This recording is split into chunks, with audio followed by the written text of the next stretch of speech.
The Vernissage Gallery in the downtown financial district was packed with the city's elite. Men in tuxedos and women dripping in diamonds waited anxiously for the main event of the night. On the stage, illuminated by a single spotlight, stood Marcus Valente, a CEO known as much for his tech fortune as for his arrogance. Beside him, covered by a red velvet cloth, was a painting he claimed was the discovery of the century. The air was thick with expensive perfume and expectation. Before we reveal the secret that turned this gala night into a police nightmare, I have a quick question for you. Do you think the value of art lies in the work itself or in the signature of the person who made it? Tell me your opinion in the comments and let me know which city you are watching from. If you like seeing the truth, take down a lie, hit the subscribe button right now. Join our family. Now, back to the auction. Marcus grabbed the microphone, smiling like a shark. Ladies and gentlemen, his voice echoed, you are about to see the silent chaos. This masterpiece was painted by the reclusive Italian artist Luca Girassi shortly before his disappearance 30 years ago. Experts have valued this piece at $20 million. And today, it will be auctioned to the highest bidder. He pulled the velvet cloth with a theatrical gesture. The crowd gasped. The painting was an abstract explosion of blues, reds, and yellows, with thick textures and chaotic lines. To untrained eyes, it looked like a mess. To the elite present, it was pure genius. The applause began, shy at first, then thunderous. Marcus lifted his chin, triumphant. He needed this money to cover a massive hole in his company's finances. In the back of the room, leaning on his cleaning cart, was Mr. Tome. He had been the gallery's janitor for 20 years. An invisible man to these people, with his faded gray uniform and back curved from hard labor. Tome stopped mopping the floor when he saw the painting. He squinted, adjusted his thick glasses, and let out a laugh. Not a discreet laugh, but a loud, genuine guffaw that cut through the solemn silence. Heads turned. The sound of a nobody laughing offended the sensibilities of the billionaires. Marcus stopped smiling. He looked to the back of the room, locating the source of the disrespect. Security, Marcus said into the microphone, his voice cold. Get that man out of here. He is drunk and is ruining the experience for our guests. Two burly security guards walked toward Tome, but the old janitor didn't back down. He pushed his cart forward, entering the middle of the hall. I am not drunk, Mr. Valente, said Toma, his voice raspy but firm. I am laughing because you are trying to sell trash for the price of gold. And the worst part is that these rich people are believing it. A murmur of shock rippled through the room. How dare you, shouted Marcus, stepping off the stage and walking toward Tome. You are just a janitor. You clean toilets for a living. What do you know about abstract expressionism or the complexity of Luca di Rossi's soul? Leave before I call the police for slander. Tome leaned on his broom handle. He looked at the $20 million painting and then at Marcus. I may not know much about Mr. Rossi's soul, Tome said calmly, but I know a lot about that canvas. I know, for example, that it wasn't painted in Italy, and I know it isn't 30 years old. It is, at most, 5 years old. One of the investors, a renowned art collector named Mr. Alencar, raised his hand. Wait, he said, stopping the guards. Let the man speak. If he's making an accusation about authenticity, I want to hear it. I was about to bid $5 million. I don't want to be scammed. Marcus went pale, but tried to maintain his posture. This is ridiculous, Alencar, Marcus protested. You are going to listen to a man who smells like disinfectant. I have certificates. I have experts who signed off on the authenticity. Tome smiled sadly. Certificates can be bought, Mr. Valente. The truth cannot. If you allow me to get close to the canvas, I can prove what I am saying in 1 minute. Marcus laughed nervously. You are not going to touch that masterpiece with your dirty hands. But the crowd, now curious and suspicious, began to mutter, Let him prove it. Let him prove it. Marcus, cornered by the pressure of his potential buyers, crossed his arms. Fine. Go ahead. Touch it, and then you will be fired and sued for property damage. Tome walked slowly to the stage. He climbed the steps with difficulty. Up close, the painting looked even more chaotic. He looked at the thick texture of the paint. He didn't touch the front of the canvas. Instead, he walked to the side. He asked for a knife from one of the waiters. The room held its breath. He's going to destroy the work. A lady screamed.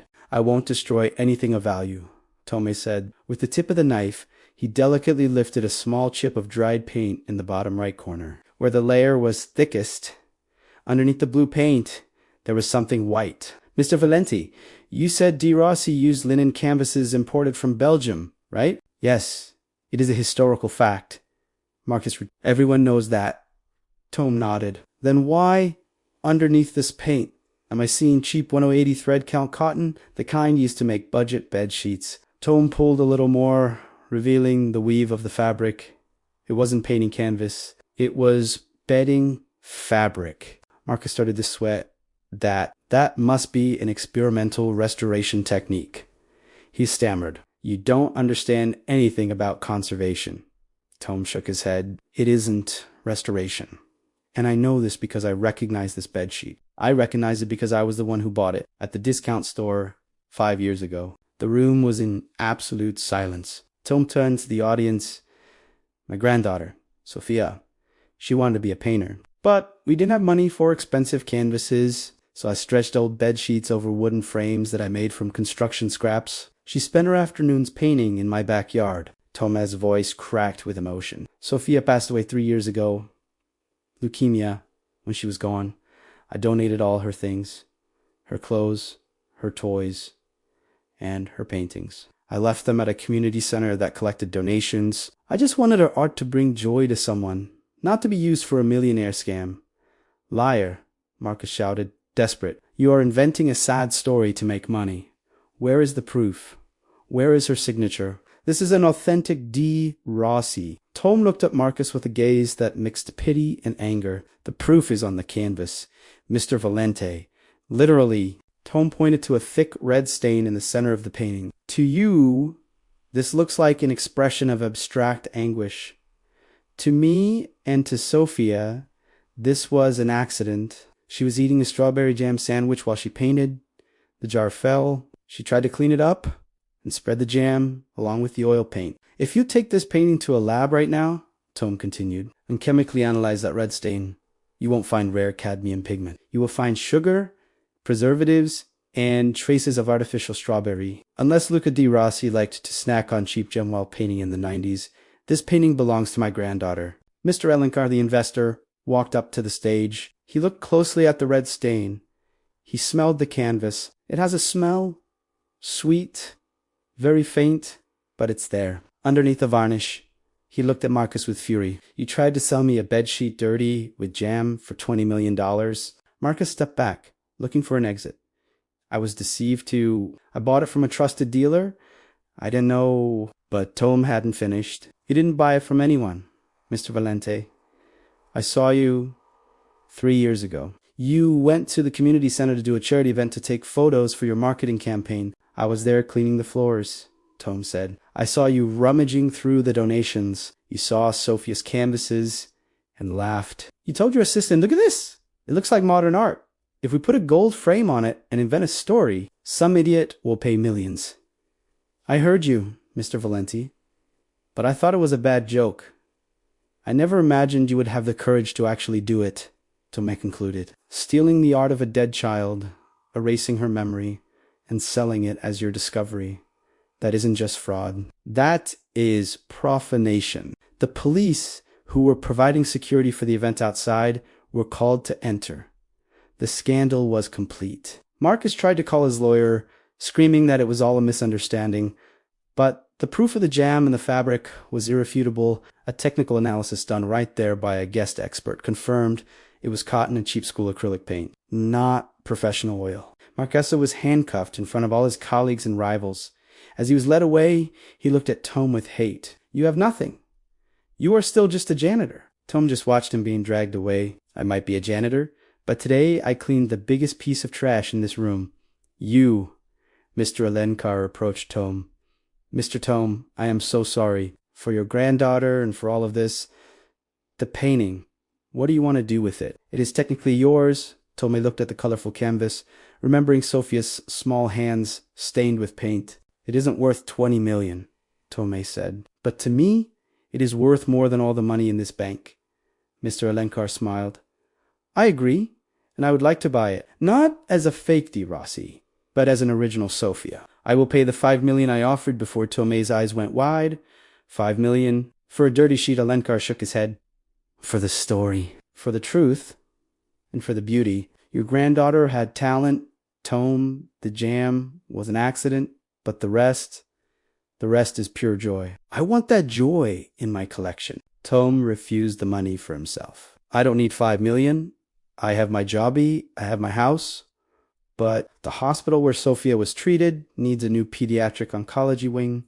The deal was sealed right there. The check was made out to the children's hospital. The news spread around the world. The jam scandal destroyed Marcus Valenti's reputation and his company. He was convicted of fraud and forgery. His career ended. No one ever bought anything with his name attached to it again. Tome continued working as a janitor, but now he was a local celebrity. People stopped to shake his hand, but he didn't let the success go to his head. He continued cleaning the floors with the same dignity as always, knowing that honesty is the only polish that truly makes the soul shine. Sophia's painting was hung in the main lobby of the new Sophia Children's Cancer Treatment Center. Beside it, a bronze plaque told the story not of the Italian genius, but of the girl who painted on bed sheets in her grandfather's backyard and who, even after leaving, saved thousands of lives with her art. One day, Tome was cleaning the hospital hallway, watching the children play in the new wing. A bald boy, holding a paintbrush, ran up to him. "Mr. Tome, look what I made." The boy showed a drawing scribbled on brown paper. Tome knelt down, getting to the boy's eye level. He looked at the drawing with the same seriousness that an art critic would look at a Picasso. "It is magnificent," Tome said. "The colors, the energy. You have the gift, kid. Do you think it's worth millions?" the innocent boy asked. Tome smiled, remembering that night at the gallery. He patted the boy on the shoulder. "No, son. It is worth much more because it was made with the heart, and the heart has no price."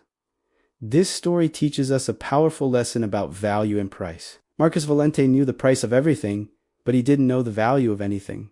He looked at a canvas and saw dollar signs. Tome looked at the same canvas and saw love, memory, and longing. Often, we are deceived by shiny packaging. Society tells us that what is expensive is good, and what is simple is disposable. But the truth is that the most precious things in life, a child's laughter, the memory of a loved one, the dignity of honest work, cannot be bought at auctions. The world is full of Marcos Valentis, people who try to sell illusions and who despise those they consider inferior. They build houses of cards based on lies and appearances. But, as we saw, it only takes a small pull on the thread of truth for everything to collapse.